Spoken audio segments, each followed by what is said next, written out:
जान से मार दूंगा तुझे बेहिस इंसान। अपने मुफाद के लिए तूने पहले मेरी एक बहन को मुझसे और मेरे माँ बाप से दूर रखा, और जब वो मर गई तो दूसरी बहन भी तू ले गया। अपने भारी बूटों से मुसलसल दीवाना वार उस पर वार करते हुए वो अपने दिल की भड़ास निकाल रहा था। सर छोड़ दें, इसे जाने दें, मर जाएगा ये। एहसन ने उसे बाजुओं से पकड़कर दूर करने की कोशिश की, मगर वो मजबूत असाब का दियोकामत इंसान भला उसके काबू में कहाँ आने वाला था। नहीं नहीं, ये मरना नहीं चाहिए, इसे तड़पना होगा, बिल्कुल इसी तरह जिस तरह मैं तड़पा हूं, अपने एक अपने के लिए।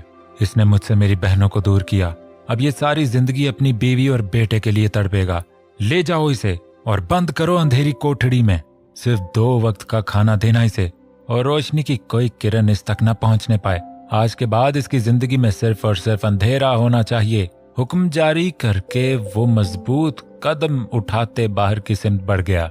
एहसन ने भी एक अफसोस भरी नजर उस नीम मुर्दा वजूद पर डाली, जिसकी जिंदगी अब मौत से बदतर होने वाली थी। रिपोर्ट लिखवा कर वो सीधा शॉपिंग मॉल की तरफ निकल गया। जिस तरह भी सही, मगर आज वो अपनी मोहब्बत को अपनी जिंदगी में पूरे जुमला हकूक से शामिल कर चुका था।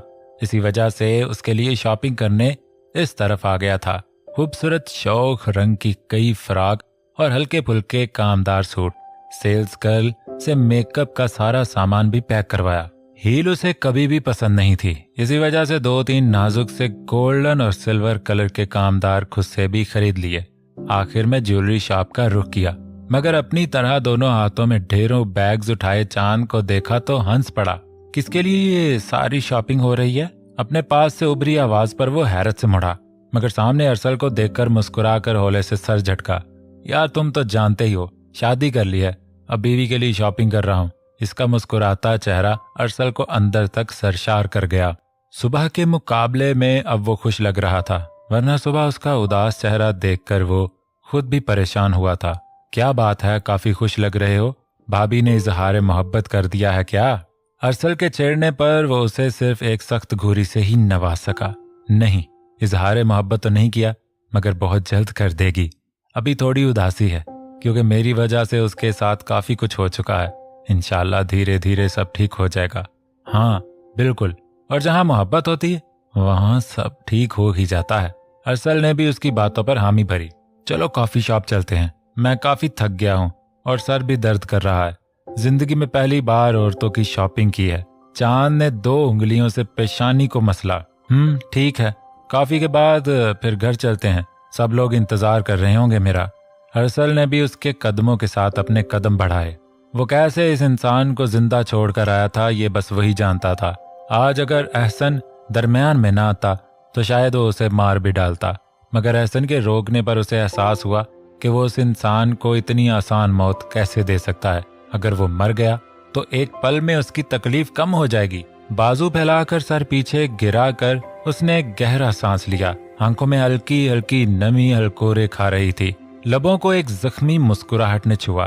खुश था कि उसकी बहन जिंदा है, दुखी था कि वही बहन अब उसे पहचान नहीं रही।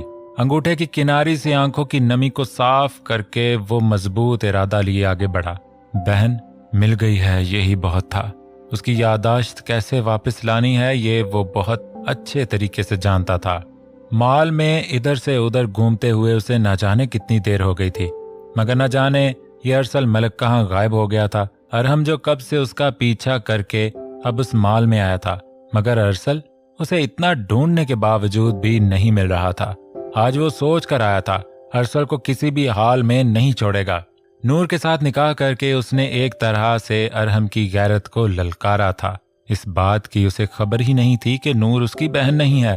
थक हार कर जैसे ही वह जाने के लिए मुड़ा, नजर चांद और अरसल पर पड़ी। ओह, तो ये दोनों साथ हैं। मैं इस अरसल को नहीं छोड़ूंगा, ये बात तो तय है। मगर ये चांद भी आज मुझसे नहीं बच सकता। आंखों के पर्दों पर 3 साल पहले का मंजर लहराया, जब रिंग में आज से 3 साल कबल चांद के मुकाबल अरहम खड़ा था। इस वक्त अगर वो मुकाबला अरहम जीत जाता तो वो चैंपियन कहलाता, मगर चांद ने उसे इतने बुरे तरीके से हराया था कि दोबारा उसका कोच उस पर यकीन नहीं कर सका और उसे वो एकेडमी भी छोड़कर जाना पड़ा। और बाकी के 2 साल अरसल ने बर्बाद कर दिए। गुस्से से वो इन दोनों की तरफ बढ़ा। अरसल को कॉलर से पकड़कर अपनी तरफ झटका दिया। अचानक झटके पर उसके हाथ से कई बैग्स छूटकर जमीन पर जा गिरे। अपना कॉलर अरहम की गिरफ्त में देखकर उसके माथे पर कई बल पड़ गए। हलचल पर चांद ने फिर उनकी तरफ देखा, मगर अरहम को गुस्से से लाल पीला होते देखकर उसकी हंसी छूटते छूटते रुकी। अरे बेटा, क्या हुआ, क्यों गुस्सा हो रहे हो? अंदाज साफ चिढ़ाने वाला था। खामोश, एकदम चुप। चांद मलक, तुमसे मैं बाद में निपटूंगा, मगर अभी इसको देख लूं। चांद को खामोश रहने का बोलकर वो अरसल की तरफ मुतवज्जे हुआ। कॉलर से हाथ हटा अरहम। अरसल के भी असाब तन गए, मगर उसकी किसी बात को खातिर में न लाते हुए अरहम ने घुमाकर मुक्का अरसल के मुंह पर मारा, मगर 1 इंच के फासले से चांद ने उसका वार रोका। अरसल, जरा तुम मेरे भी सारे शॉपिंग बैग लेकर काउंटर पर चलो, मैं जरा इसको ठंडा करके आता हूँ। बेचारा बच्चा गुस्से में है। चांद के एक बार फिर मजाक बनाने पर उसका गुस्सा अरूज पर आ गया। अरे तुम क्या मुझसे लड़ोगे, जो इस फील्ड को 3 साल पहले ही छोड़कर जा चुका है? वो गुस्से से धाड़ा। उसे ये तक ध्यान नहीं रहा कि वो इस वक्त मॉल में कॉफी शॉप के बाहर खड़े हैं। लगातार उसने कई वार चांद पर किए, मगर एक वक्त में चांद चैंपियन रहा था। इसी वजह से वो बड़ी महारत से उसका हर वार रोक रहा था। वार रोकते रोकते चांद ने बिजली की तेजी से उस पर वार किया, और यही वार इतना शदीद था कि अरहम लड़खड़ा कर 2 कदम दूर हुआ। होंठ फटकर वहां से खून की चंद बूंदें बह निकली। आसपास बहुत से लोग जमा हो गए। कॉफी शॉप का मैनेजर भी भागकर इन दोनों के दरमियान आया। देखिए सर, आप लोगों को लड़ना है तो प्लीज बाहर जाकर लड़ें, मगर यहाँ तमाशा न करें। उसका अंदाज इल्तिजाना था। चांद ने भी बिना अरहम से नजर हटाए कोट झटक कर उससे अनचाही गर्द झाड़ी। अगर उसे घर जाने की जल्दी न होती और यहाँ तमाशा बनने का ख्याल न आता तो वो अरहम को अच्छा सबक सिखाता। ग्रैंडपा, मुस्तफा की आवाज पर वो उठ बैठे। साइड टेबल से चश्मा उठाकर आंखों पर टिकाया। आज उन्हें मुस्तफा की आवाज में थकन महसूस हुई। क्या हुआ मेरा बच्चा, तबीयत तो ठीक है? वो फिक्रमंद हुए। वो बेड से नीचे पांव लटका कर बैठे तो मुस्तफा भी घुटनों के बल उनके पांव के पास बैठ गया। क्या हुआ मेरा बच्चा, आज परेशान है? उन्होंने शफकत से उसके घने बालों में हाथ फेरा। ग्रैंडपा, आज मेरे पास आपके लिए बहुत अच्छी खबर है। उसने उनके दोनों हाथों को अपने मजबूत हाथों में लिया। खुशखबरी? बरसों बीत गए मगर कोई अच्छी खबर सुनने के लिए मेरे कान तरस गए हैं।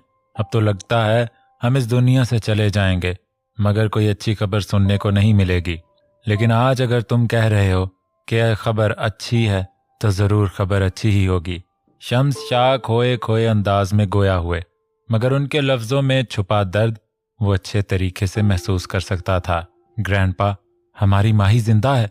मुस्तफा के लफ्जों ने उसे एक पल के लिए साकित कर दिया। उन्हें लगा कि उनको शायद सुनने में कोई कोताही हुई है, मगर मुस्तफा के हिलाने पर वो हैरत की दलदल से बाहर आए। तो तुम होश में तो हो मुस्तफा? उनकी आवाज लड़खड़ा गई। यस ग्रैंडपा, मैं अपने पूरे होशो हवास में हूँ, मगर ये मुमकिन नहीं मुस्तफा, तुम्हें शायद कोई धोखा हुआ है मेरा बच्चा। उसके बालों में हाथ फेरते हुए वो रो पड़े। नहीं ग्रैंडपा, मुझे कोई गलतफहमी नहीं हुई, बल्कि गलतफहमी में तो आज तक हम सब जी रहे थे। आगे बढ़कर उसने शम्स शाह के आंसू पोंछे। आहिस्ता आहिस्ता करके सारी बातें उनके गोश गुजार कर दी। ना चाह कर भी वो एक बार फिर शौक में आ गए। ये कैसा सच था जिससे वो आज तक अनजान रहे? उनकी माही जिंदा थी। माही जिंदा? जिंदा है? टूटे फूटे अल्फाज उनके मुंह से बरामद हुए। मुस्तफा ने भी आंखों में नमी लिए जोर जोर से इस बात में सर हिलाया।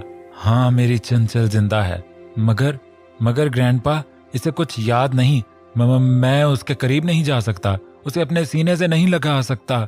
मगर आप जाएं ग्रैंडपा, सबसे बोल दें कि आज के बाद आप उसे अपनी बेटी बनाते हैं। उसे मेरी तरफ से ढेरों ढेर प्यार दीजिएगा। उसे माही और चंचल कहकर बुलाइएगा, जिस नाम से उसे मैं बुलाता था। और मैं अरसल को भी किसी भी तरह मना लूंगा कि वो उसे माही के नाम से बुलाए, जो उसका असली नाम था, जिस नाम से उसे सब बुलाते थे। और मैं भी आज के बाद रोज कुछ ना कुछ ऐसा जरूर करूंगा जिससे उसे कुछ ना कुछ जरूर याद आएगा। देखना, बहुत जल्द उसे सब याद आ जाएगा। बोलते बोलते कब उसकी आंखों से एक गुस्ताख आंसू बह निकला, ये उसे भी खबर ना हुई। कहाँ चला गया ये लंबू? सुबह से न जाने कहाँ को गायब है। सुबह जो उनके दरमियान 10 मिनट की बात हुई थी, उसके बाद से वो उसे नजर ही नहीं आया था। ना चाहकर भी ना जाने क्यों उसकी आंखें पूरे घर में उसे कई बार तलाश कर चुकी थीं और अभी भी उसी को ढूंढने के इरादे से वो उसके कमरे की तरफ बढ़ी। खुली खिड़की में से उसकी नजर मुस्तफा के कमरे पर पड़ी। जमीन पर पंजों के बल लेटा हथेलियों की मदद से जमीन से ऊपर और नीचे होकर एक्सरसाइज करने में मगन था। रूप ने भी उसे देखते ही मुस्कुराकर दरवाजे की तरफ कदम बढ़ाए, मगर लम्हे के 1000वें हिस्से में उसे दिमाग ने आगे बढ़ने से रोका। एक कदम पीछे लेकर उसने दोबारा खिड़की से अंदर झांका। कसरत की वजह से फूले फूले बाजू, मजबूत कलाइयां और बॉडी रूप के 14 तबक रोशन कर गई। हाय अल्लाह, इतने बड़े बड़े डोले, 6 पैक। ये बॉडी बिल्डर बंदा सच में डरपोक है या फिर मुझे चूना लगा रहा है? सर पर हाथ मारकर वो फुर्ती से कमरे की तरफ बढ़ी। नहीं नहीं रूप, तू ऐसे बेवकूफ नहीं बन सकती। कोई इतनी आसानी से तुझे चूना नहीं लगा सकता। मसलसल नाखून चबाते हुए वो आज पहली बार घबराई थी। लगा सकता नहीं, वो तुझे चूना लगा चुका है, और वो भी लो क्वालिटी का। खुद का फूल बना देख उसने खुद ही हाथ मारकर अपने बाल बिखेरे। मुंह बसोर कर अपना ही चेहरा आईने में देखा, मगर आईने में भी उसे अपने चेहरे के बजाय मुस्तफा शाह हंसता हुआ नजर आया तो आंखें हैरत की ज्यादती से और फैल गईं।